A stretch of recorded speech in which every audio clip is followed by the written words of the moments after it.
Many holiday celebrations center around food, but for many Nevadans, they're concerned about where their next meal is going to come from.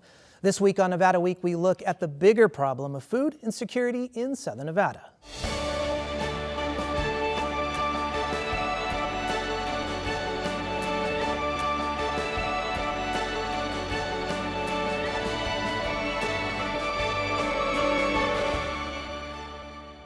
Support for Nevada Week is provided by Senator William H. Hernstadt and additional supporting sponsors. Welcome to Nevada Week.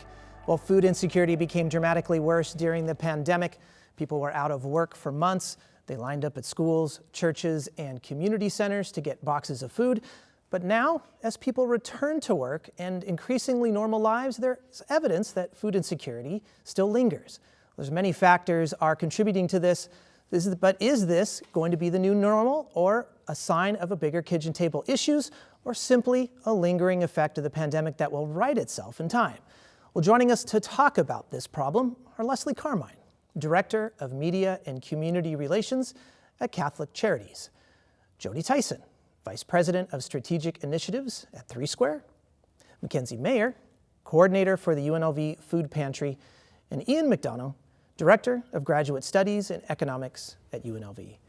Well, thank you so much for joining us. We really appreciate it. And, I usually hate to do this on the show, but I think it's really important as a first question here is to go broad and really get a good definition of what food insecurity means. Jody, you have a lot of experience in this. How do we classify food insecurity to start us? Food insecurity is determined by the USDA first. So every state is given a food insecurity rating based on numbers that come to them from telephone interviews about whether or not people worry about getting enough food or being able to afford enough food, or if they're stretching their food resources to cover more meals by either watering it down or skipping a meal, or if they're trying to figure out how to pay for food or pay for rent. So those are the things that come into play when we talk about what it means to be food insecure. And Leslie, I mean, is this always just about affordability, or are there other factors that we need to be taking into account here when we're talking about what food insecurity means? I think it kind of drills down to the family itself, whether they have a support system in place or not. And some people are in different situations where they maybe can't get to a pantry to get a meal that we're offering, so they may have to look to other sources for that. So there's a lot of factors involved. Yeah, food. Yeah, so accessibility is a big issue there. And Jody, I wanted to come back to you really quick. We hear this term food desert, where we have communities that don't necessarily have many options of where to get any type of food, but healthy food as well. Is that a big part of food insecurity too? It is a big part of food insecurity nationwide. When you take a look at the definition of a food desert, in our valley, it's about 1 to 2 miles. If you have to travel further than that, like if you are on a bus line, how far do you have to go? And how far do you have to walk from the bus stop to your house carrying bags of groceries, right? But in rural communities, it's 10 miles. So how far do you have to go to get to a grocery store? And in a state like Nevada, where your grocery store in rural communities could be 20 or 30 miles away, we do have food deserts in our state that we are concerned about, whether you're urban areas or rural areas. Ian, I wanted to come to you. I mean, there's so many more factors here that we need to talk about. I mean, transportation then comes into mind if we're talking about accessibility, of course. If you live in a rural area, an urban area could also be something that's in question. In addition to affordability, what are some of the other factors we need to be looking at here? It's a great question. It's one of these things that I think the modal person looks at and thinks there's a very easy, clean explanation for why households find themselves food insecure. This is not the determinants of food insecurity are things that we all study, that I study as a researcher, and some of the ones that we know about, right? So the more macro level ones we know. We know that unemployment clearly matters. We know that the poverty rate in these neighborhoods matter. But there's more micro or household level, right? So we know single mother homes, right, have a higher propensity to be food insecure. We know that the rate of food insecurity is not the same across, say, racial and ethnic lines, right? A colleague of mine and I, we recently did work on trying to understand whether or not financial literacy matters at the household level, because, excuse me, at the end of the day, all of this stuff gets back to you have a certain amount of requisite resources to satisfy all of your budgetary needs, right? And so you're facing these trade-offs, and so anytime you can bump, income or resources, that's going to help, but that doesn't explain everything. Yeah. Mackenzie, I wanted to come to you. There might be this stereotype also of what food insecurity means, which is waiting in line for food distribution, potentially, or a Meals on Wheels program. But of course, it's not. And you're running the UNLV food pantry. And I mean, talk about, again, who is food insecure at UNLV here? I'm glad you asked this question because, as you mentioned, not all of those who are food insecure may be homeless. More people now than ever, especially as a result of the pandemic, have found themselves in a position that they may have not previously before. But food insecurity does not discriminate. It could affect anybody, including college students, to some surprise. But just because you go to college doesn't mean you could necessarily afford it, as there are many other factors we all discussed. Being able to afford bills, housing, transportation, those are all things that are affecting people's access to food, which is by definition food insecurity is getting enough access to safe and also nutritious food. And because this access is so important, Judy, I wanted to come back to you too. The question comes up about food choice and flexibility here. We have so many different ethnic backgrounds here, different cultures here in Nevada. Our census numbers just came out. We're becoming more and more diverse every single decade that we have here. How does that affect then food insecurity? I mean, there might be some foods that you can obtain and eat, and the other ones that you can't. Absolutely. In our sphere here in Southern Nevada, we have a very diverse population, and that definitely impacts the things that we look to procure from a food bank standpoint to help feed the 180 agencies that we distribute food to so that they can get it to those who are in need. As a food bank, our job is to bring that food in and warehouse it and then send it out to those agencies so that they can get into the hands of people who need that help. We think a lot about the clients that are served by pantries like UNLV and Catholic Charities, and the clients that they serve are used to certain foods being available in their home. And so we try to mimic that as much as possible to make sure that people have access to the things that are culturally appropriate for their families, or those joyful things that we love to have during the holidays, right? And so we think a lot about how do we bring in the things that are most expensive for families are also the most expensive for the food bank. And so we rely a lot on government commodities. So thinking about pork and chicken and beef and ham and all of those things that we like to have. Those proteins are very expensive for the food bank to buy, and it's very expensive for families to buy. So as the cost of those things have gone up, we've turned a lot to some support for government commodities. And we have seen that as farmers have not been able to sell the product that they grow or manufacture overseas, it's more available to us through those government commodities. So we've been able to get foods in for the first time that many families love and enjoy, like blueberries and walnuts and fun things like that, but also great things like cantaloupe and persimmons and things that families might not also be super familiar with. Some families are really familiar with those, but not other families. And so it's a great opportunity to think about sharing in that abundance of food and giving some nutrition education as part of that as well. Absolutely, because as you said, if you get a persimmon, you've never prepared a persimmon before. You need that education to be able to use it. The very first time we got a truckload of butternut squash, there were whole butternut squashes, and Leslie remembers that. And so we were handing it out, and people thought, well, I don't even know what that is, because people normally will see a butternut squash all chopped up, right? And so it's a great opportunity to work with our pantries and our UNLV partners in nutrition to think about how do we also provide some great nutrition education so people know how to prepare those foods. Because the worst thing we could do as a community or a food bank is bring in food that ends up being wasted, right? Mm-hmm. And so we want to make sure that healthy foods are really available in our community, and we have a goal at the food bank to make sure that 70% of everything that we distribute is that highest form of nutrition that we call foods to encourage. That's great. I want to talk a little bit about the scope of the problem here. And Leslie, let's go to you. Let's just talk about kind of where we are now. Are you seeing more severity? Are you seeing the population that you're serving at Catholic Charities changing at all? Well, we have a few different programs that we operate at Catholic Charities, not just a food pantry, but also a Meals on Wheels program that delivers food to homebound seniors in their home, and also a free daily meal that we serve every day at 10 a.m. Almost across the board, those programs have increased in numbers, and they've all faced challenges with all of the pandemic and food supply chain, all of those things that are happening now. We've kind of had to get creative a little bit in how we procure the food and deciding on what menus we can utilize. And so in going with looking at everything, it has been more challenging, but we're looking at just trying to be more efficient with our time and utilize great partners so we're able to get the processes that we need done so we're able to serve the partners that come in.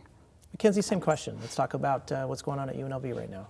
Yeah, at UNLV, we've actually seen a lot more students and staff utilizing pantry services prior to the pandemic, which is okay, and thankfully we've actually had enough resources available to us to help meet the demand of those who may be needing extra food, not only that, but hygiene products, school supplies, and as Jody was mentioning, nutrition resources. So we're addressing not only the issue of hunger, but helping spread the knowledge about education on how to prepare food and the nutritional aspect to help guide people into healthier eating choices, which will help them in the long term with managing chronic disease and maintaining what a pandemic or food insecurity could do to you if affected for a long period of time. Ian, I wanted to come to you. Let's talk a little bit about the data here. I know you have spoken recently that the numbers that are provided by some of our federal agencies maybe are not as severe as what maybe we're seeing in some of our own data gathering here. Talk a little bit about that, and maybe for context, I want to mention that Feeding America ranks us as the 8th most food insecure state in the U.S. So extremely insecure already. But tell us a little bit more about those numbers. Certainly. So, as you noted, the Feeding America, fantastic organization, tremendous work, by the way. They put out this meal gap sort of data and projections. And the current numbers I've seen from them have Nevada around, 12-14% food insecure broadly. Now, without getting too technical, they use national level data to impute down to the local level. And what my colleagues and I, and Jody have found in these research projects we've engaged in, is, as you noted, that the severity is seemingly much worse than what those numbers would present. And so, fresh off the press, the numbers we have for a survey that was conducted in 2020, end of the year, so mid-pandemic. Mm-hmm. And I think this is important for everybody to understand, because these are our neighbors, and these are the people residing in our communities, right? The overall food insecurity rate, according to our data, is about 30%. As of data collected in December, November 2020. Yeah. That burden, while high for everybody, is not shared equally amongst everybody. Right. So the white food insecurity rate is about 23%. The non-white black food insecurity rate, 41%. The non-white Hispanic, 53%. Keep in mind, 53%, 41%. That's a coin toss, right? And then the area we've been focusing on, because I think it is somewhat a neglected population, is the senior population. Right. These are individuals living on fixed incomes, right? So if we talk about the idea of inflation, the vast majority don't have the luxury of seeing these cost of living adjustments to their fixed income. Yeah. And so, pre-pandemic, we did a survey in 2019, and the senior food insecurity rate was right around 28%. Using our most recent data and noting these have to be sort of interpreted a little bit cautiously, sample size is much smaller and whatnot, was right around 37%. So even amongst this vulnerable group, we have seen an uptick. Huge increase, but when you look at the racial disparities there, I mean, those are phenomenal. Some of those are almost double, getting close to double numbers. And let's talk again. I mean, you're the economics expert on our panel here. I mean, is this reflective of much bigger problems we should be looking at? And the food insecurity question is just one of an outcome of a much bigger issue here. I think the broad answer is yes. The details are things that I think we need to think through, right? Because like I said, I mean, in general, food insecurity is this incredibly simple yet difficult concept to understand. I mean, even think about measuring food insecurity, right? Currently in the US, we use this, as Jody mentioned, this USDA food security module where people answer questions, and depending upon how we sum those up, we can put people in different bins of food insecurity, right? it's probably capturing food insecurity, but is it really measuring what we think it's measuring? I don't know. These are bigger questions. Yeah. But to your point about these racial disparities, some other work of mine, it's not only these gaps in levels, right? So you can see almost a doubling of the gap, right? But if you actually follow households through time, right, using longitudinal type studies, and you say, okay, given that I'm, say, food insecure today, what's the probability I'll still be food insecure, say, a year from now? Mm-hmm. And so even that type of analysis reveals disparities in these dynamics. So not only are there gaps in levels, right, along, say, race and ethnicity, but non-white minorities tend to get stuck in a state of food insecurity. And when they do make it to a state of food security, they tend to fall out of that state relatively quickly. Huh. So Yeah. they're big questions. I think some of that is around resilience and what we can do to create a more resilient community. And one of the things that is often looked at too in terms of research about Feeding America's projections around food insecurity is the difference between people that rent homes and people who own homes.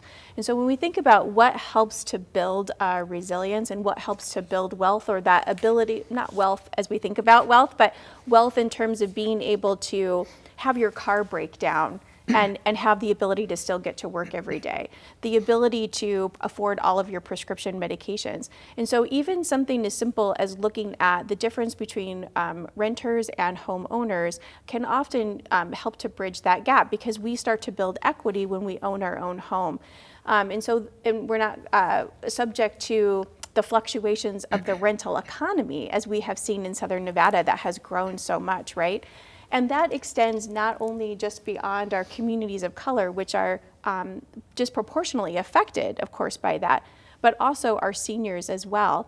And so when our Congress actually increased the amount of SNAP benefits that people were receiving, it was to help cover the fact that not only was food getting to be more expensive, but rental housing was actually becoming more expensive across the nation. And we saw that play out here in Southern Nevada in a way that I've never seen before. And it not only affected people who are of working age, but people who are retired as well. And so when our community were having meetings around what should we do with the federal recovery money that was coming in, I saw lines of seniors who were at these meetings telling elected leaders that their rent as a senior in an affordable living apartment was going up $50, but their Social Security wasn't increasing and their ability to have other income streams coming in was not increasing. And that this would definitely have an impact in their ability to buy enough healthy food to live a healthy life. And so those are the kinds of extraneous things that kind of happen even in communities where we wouldn't expect that their income levels fluctuate given employment and unemployment. It really also disproportionately impacts our seniors. Disproportionately impacts seniors, and I think we need to talk about it. I'm going to come to this side of the table too, that there's a shortening of the middle class is something we talk about a lot here, but a broadening then of who then is food insecure, because a lot of these elements that we've been talking about over here. And I wanted to come to both of you. Leslie, let's talk to you first. I mean, let's go to the individual that's looking for food support here, or maybe the individual that's not looking for food support. I mean, are you seeing more people that you typically wouldn't get maybe at Catholic Charities that are reaching out and need some form of food support here? Yes, especially in our food pantry, and when the pandemic hit, there were people coming in asking for help that never had to ask for it before. So we're hoping they know where to ask. They know that the resources are out there, especially with food partners like 3 Square, where we had food distribution sites opening up to make it easy for people to get access to food where they didn't have to go out into maybe a dangerous situation or something. But just in terms of our food pantry, our number of senior clients is going up as well. Yeah. So that's a little scary because we're all going to be getting older.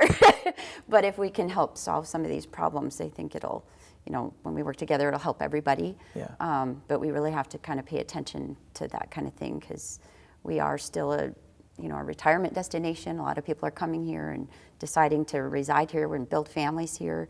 And if we can really look at this and get down to the issues that are causing the problems, maybe we can start to solve them. Mackenzie, I wanted to come to you too. This is, as we already mentioned, awareness is very important too, but we are dealing maybe with populations that aren't necessarily, have never sought this type of support. There might be some stigma around that. Are you seeing that? Yes. Again, you've mentioned this is staff, and this is Yes. also students here. Correct, yes. And we're seeing an increased level of staff utilizing our services, which the pantry is open not only students, but staff and faculty as well, since anybody on the university side can utilize our services. Even if you are a working staff member, part-time or full-time, you're welcome to also get what you need to help support your family. Many have also taken pay cuts or have been furloughed. So there are many staff members who have found themselves food insecure or struggling with access or may not even know how to access SNAP benefits. So we're here to help direct people into the right direction and promote the services that can help get them back on their feet. Let's talk more about solutions here. We've kind of been intersplicing this, I know, in the conversation already. SNAP benefits we've already mentioned too, but let's talk about maybe some more immediate and maybe even some long-term solutions to this. And I want to come to you. Obviously, lifting all boats is the easiest. These root cause changes we can make that are improving a lot of these other economic downstream or upstream factors here. But policy-wise, is there something that maybe we could do better here? It's a big question. Yeah, it is. And really, because I think most people draw a direct connection, or almost in a synonymous way, food insecurity and poverty.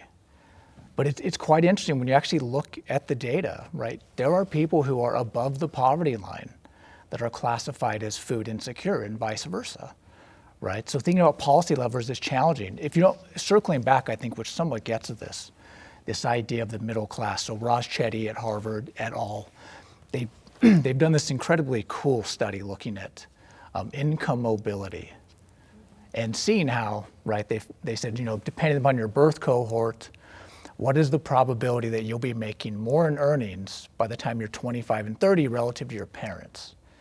And so back in 1940, so if you're a 1940 cohort, by the time you're 25, between 25 and 35, there's about a 90% chance you'll be making more in terms of earnings than your parents. Well, speed forward to 1980, that number has fallen to about 50%. Right, so it's basically a coin toss as to whether or not you'll be making more than your parents by the time you're 25 and 30. And so this does speak to the middle class, right? The I think, what do they call it? The fading American dream, right? So this notion of income mobility isn't necessarily there. And again, while income doesn't explain everything, right? Just resources in general. And so what can be done? It's well, really tough. Let me toss that over to Jody here, because the big question here is that an organization like 3 Square is not going to more than likely be serving less people. You're going to have to be broadening your service. So let's talk about that. I mean, what kind of challenges are before you? What are some of the solutions to make sure that you're able to accommodate a much broader service population here? Well, one thing that's really clear to all of us through the pandemic is that it's still the charitable network of people who provide that safety net that is really the last resort. And so it is benefits like SNAP benefits, like Medicaid services that help, because we know that medical debt is actually one of the things that is really big in people falling off and into poverty. And so benefits like SNAP benefits and Medicaid services, things like that, are really that first line of defense against hunger. Even at the food bank, people started to say, well, I don't think there's much of a need anymore because now I don't see those 4-mile long lines of cars at food distributions, right? But that was actually because so many of our agencies had closed and to go home and be safe. And then once they reopened, that meant that people had access right in their neighborhood. And so those huge distributions didn't happen anymore. But through that whole time period, you can actually look to see when people got a little bit of a stimulus check, when people got that boost in SNAP benefits, it really directly impacted the numbers that we were seeing that following month. So as we look into 2022, we know that the extra amount of SNAP benefits that people were receiving to help cover more meals is actually going to be ending the end of December. And so as we move into 2022, SNAP benefits are going to decrease a little bit. And that's going to hit right around the same time that we expect to be receiving less government commodities at the food bank. Right. And so we really need the community's support, continued support, to help make sure that we continue to have an abundance of food to get to share with our agencies across the network. And one of the things I'm really excited about in terms of policy too is our state. Nevada has really stepped up its game and put us in a class of a very small number of states that are looking at economic development opportunities to make sure that we can support not only our food banks and those that are in need, but also food manufacturers and growers in our state. So we passed the Home Means Nevada program, which means that we will get to pay, our state will get to pay growers and food manufacturers to donate food to the food bank. That's great. And the resources for all the organizations around the table we're going to have on our resource page. So for both volunteering support and for those that need access, we will have those resources provided. Well, I want to thank our guests, Leslie Carmine with Catholic Charities, Jody Tyson with 3 Square, Kenzie Mayer from UNLV Food Pantry, and economics professor, UNLV Ian McDonough. Thank you so much. And thank you, as always, for joining us this week on Nevada Week. For any of the resources discussed on this show, please visit our website at vegaspbs.org/Nevada Week. You can also always follow us on Facebook and Twitter at Nevada Week. Thanks again, and we'll see you next week.